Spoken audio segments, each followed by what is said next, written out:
How many of you believe in ghosts? How many of you have ever seen a ghost? How many of you live with a ghost?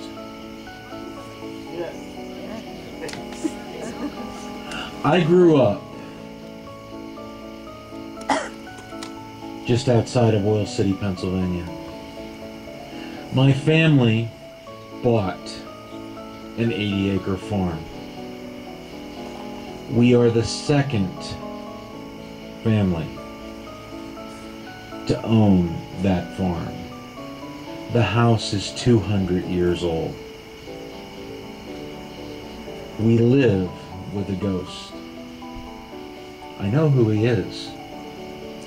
His name is Philip Beers.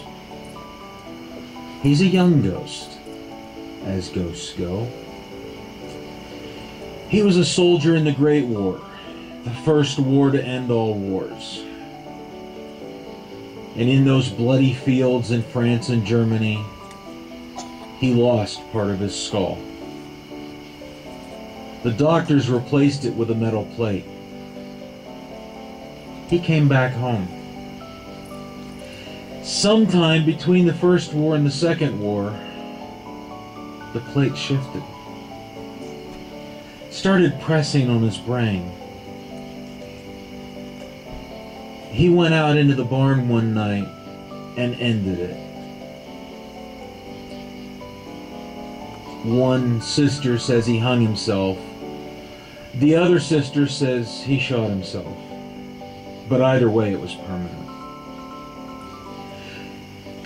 When Philip's brother died, the state took the house and my mother bought it at auction. We didn't have enough money back then to save the house and the barn. So we were going to tear down both buildings until my father put a level against a wall. The house is still perfectly level 200 years later. But we couldn't save them both, and we tore down the barn, and Philip came home. I grew up with that. And you know what? I laughed about it. I thought it was funny. Yeah, we have a ghost. There were odd things that happened, but we have a ghost. I was about 13.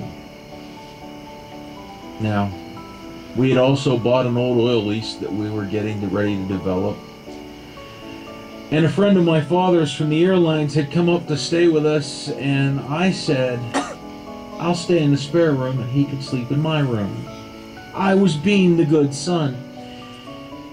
The spare room had a brass bed in it, a brass bed that was in the house when we bought it. I slept in that bed that night until about 2:30 in the morning. And at 2:30 in the morning, I felt something. Right here. The cold spread across my chest and down my body. I opened my eyes. There, standing beside the bed, reaching his hand out, was a man I had never seen before. He was a tall man. His hair was waxed. He had a mustache that was also waxed. His expression was neither, well, it was nothing. If anything, it was curious. He was wearing a brown shirt that had a bow tie, and he had garters on the sleeves. He had pleated pants. They were brown, what I could see, and then they kind of went away, and then I saw his legs.